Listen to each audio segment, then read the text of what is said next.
Well, the Summer Game Fest was going on yet again while I was at work. So I wonder what happened while I was away.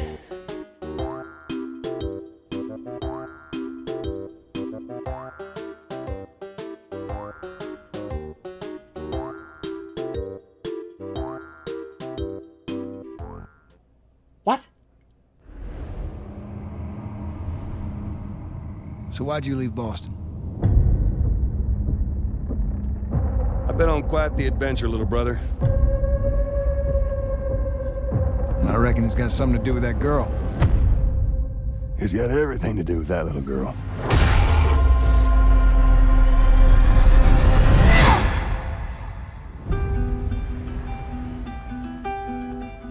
You know, I've never been this close. It's the outside. So is that everything you hoped for? Can't be any worse out there.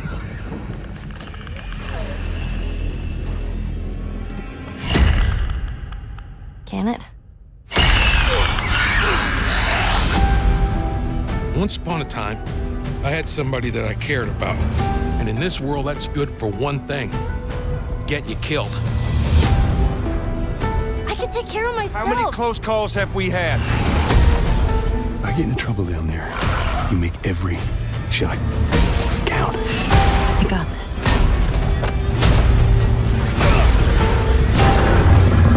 Hope you know how to use that thing. I've had some practice.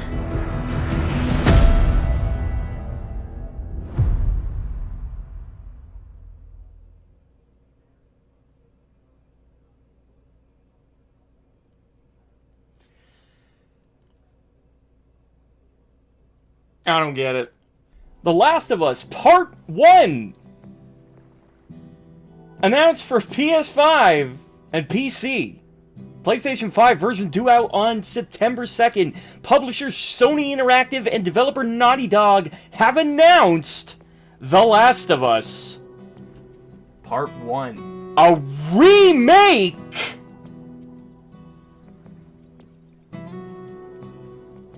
Of The Last of Us for PlayStation 5 and PC. A PlayStation 5 version will launch on September 2nd for $69.99. A Firefly Edition will also be available. A release date for the PC version was not announced. I'm not understanding why it's called Part 1. Why does it say Part 1? What, are we going down the route of movies now? Like Harry Potter, how the last movie had a Part 1 and a Part 2? So what the hell does this mean? Does this mean we're only getting the first half of the first game and then we're getting the second half of the first game later? I'd find that pretty hard to believe, especially since this is built with PS5 hardware. Pretty sure a PS5 disc can hold the entire game. The file shouldn't be that much bigger.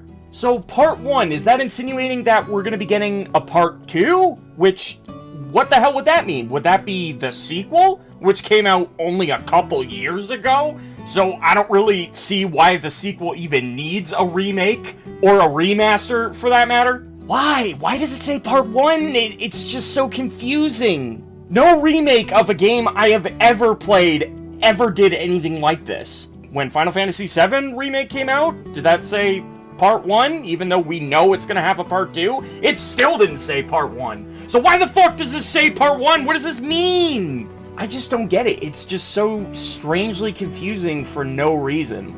Obviously, the fact that they included Part 1 is insinuating something. They're alluding to something that they're planning. I just don't know what that is yet.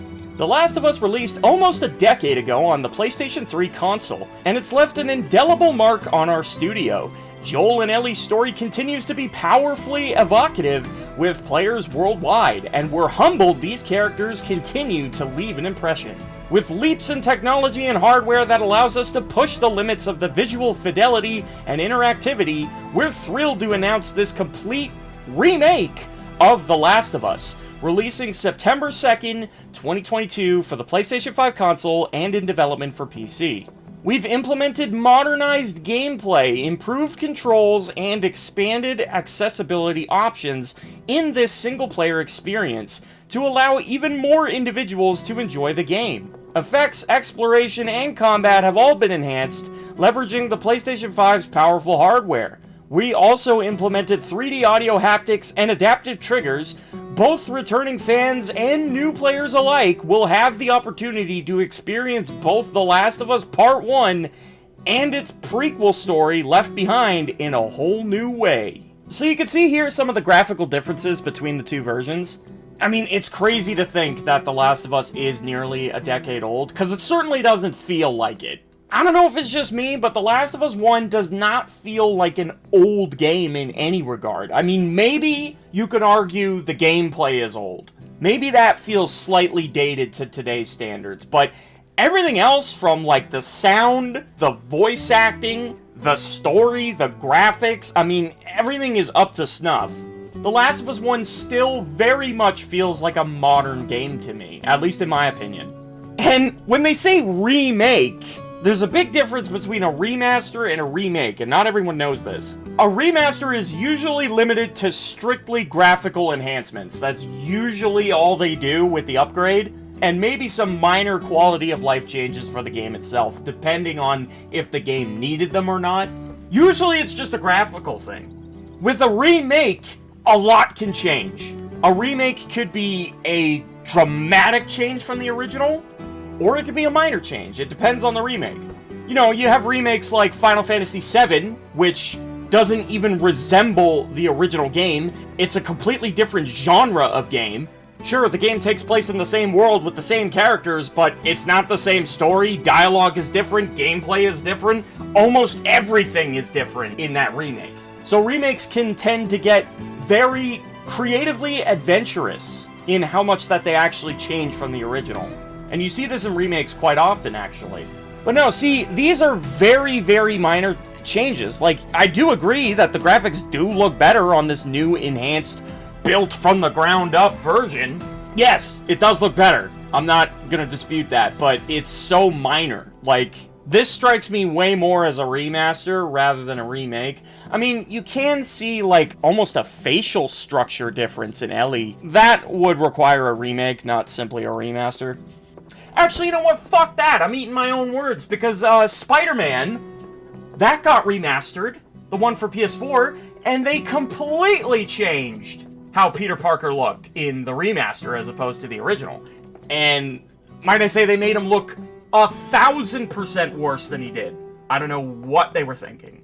So yeah, no, fuck that. This could absolutely be considered a remaster rather than a remake, and it strikes me more as one, in my honest opinion.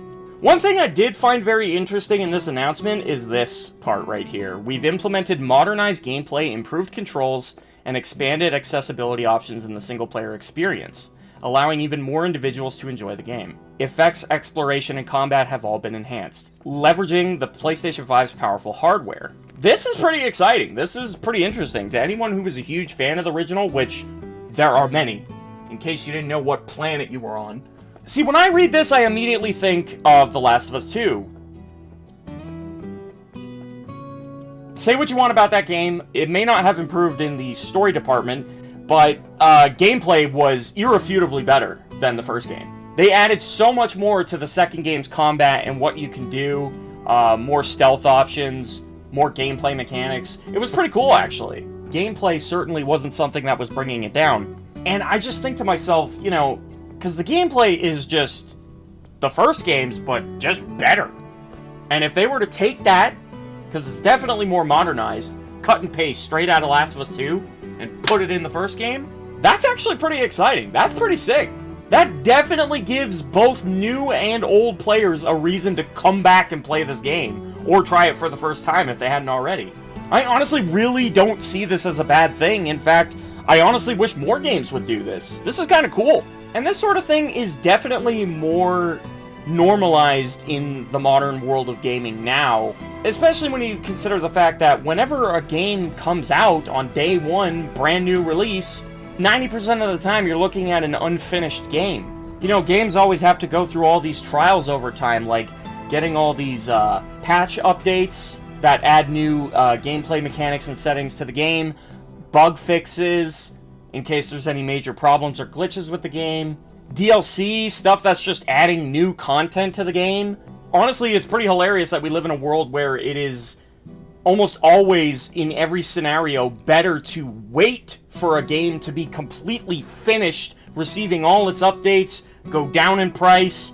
That is honestly the best time to play a game. But not for us content creators. We have to spend the money if we want to make content. But yeah, overall, this is interesting. I mean, I'll probably give it a look when it comes out. I mean, I really enjoyed the first game. I thought it was a great game on its own right, even despite what things it could have did better. And from what I can tell, this version is just going to be the ideal version that everyone's going to want to play from now on. I still can't get over that Part 1 thing, though. It's really nagging at me. I don't understand why it's called Part 1. Help me understand, chat! But anyways, I truly hope you guys enjoyed my reaction and analysis of this announcement and trailer. And if you did, please don't forget to leave a like on the video, subscribe to the channel if you haven't already, and of course hit that notification bell to support me. I'd really appreciate that. It would mean a lot. For more content on the upcoming Last of Us, whenever the hell that drops, September, whatever the fuck it was, I don't remember. Stay tuned on my channel for more content. And of course, more reactions. I love doing them now. Anyways, guys, take it easy. Have a good one. And I will definitely see you in the next one.